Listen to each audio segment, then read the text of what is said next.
অভিষেক বীর শর্মা ও আরাত্বিকা মাইতির সম্পর্ক নিয়ে জল্পনা নতুন নয়। তাদের প্রেম আছে কি না তা নিয়ে দুজনের মুখে একাধিকবার স্পষ্ট করে জানিয়েছেন তারা শুধু ভালোই বন্ধু। তবে তাদের অফস্ক্রিন কেমিস্ট্রি বারবারই নজর কাড়ে অনুরাগীদের। এবার অভিষেকের জন্মদিনে আরাত্বিকার বিশেষ শুভেচ্ছা ঘিরে ফের শুরু হয়েছে চর্চা। সোমবার 10 আগস্ট অভিষেকের জন্মদিন। রাত 12টা বাজতেই তাকে শুভেচ্ছা জানিয়ে একটি বিশেষ ভিডিও কোলাজ সোশ্যাল মিডিয়ায় শেয়ার করেন আরাত্বিকা। জোয়ারভাটা সেটের পিছনে নানা খুনসুটি, মজার মুহূর্ত এবং তাদের সুন্দর বন্ধুত্বের ছবিও ভিডিও দিয়ে তৈরি সেই কোলাজের ব্যাকগ্রাউন্ড বাজাতে শোনা যায় হিন্দি গান মটর গস্তি।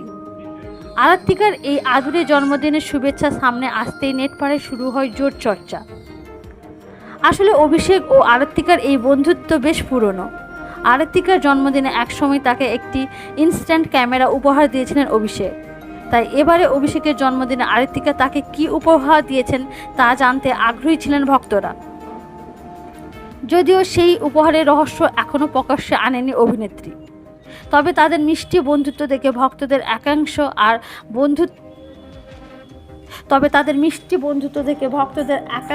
আর বন্ধুত্বের থেমে থাকতে নারাজ। কমেন্ট বক্সে অনেকেই আবদার করেছেন সত্যিই প্রেমটা করে ফেলো।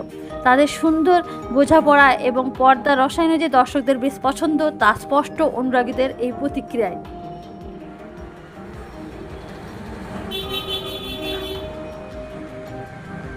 অন্যদিকে এর আগে নৃত্যশিল্পী ডোনার সঙ্গে অভিষেকের প্রেম নিয়েও কম জল্পনা হয়নি। যদিও নিজের সম্পর্কের গুঞ্জন নিয়ে অভিনেতা স্পষ্ট ভাষায় জানিয়েছেন কারো জন্মদিনে গোলাপ দেওয়া বা উপহার দেওয়া মানে প্রেম নয়, সেটি নিছক বন্ধুত্বপূর্ণ আচরণও হতে পারে। এমনকি তার সম্পর্ক নিয়ে অতিরঞ্জিত গুঞ্জন ছড়ানো বন্ধ করার অনুরোধ করেছিলেন তিনি। তাই আপাতত অভিষেক আরাত্বিকার সম্পর্কের সমীকরণ রহস্যই থাকছে। তবে তাদের এই মিষ্টি বন্ধুত্ব এবং অফস্ক্রিন কেমিস্ট্রিতে যে মজে জোয়ারভাটার দর্শকেরা তা বলাই বাহুল্য।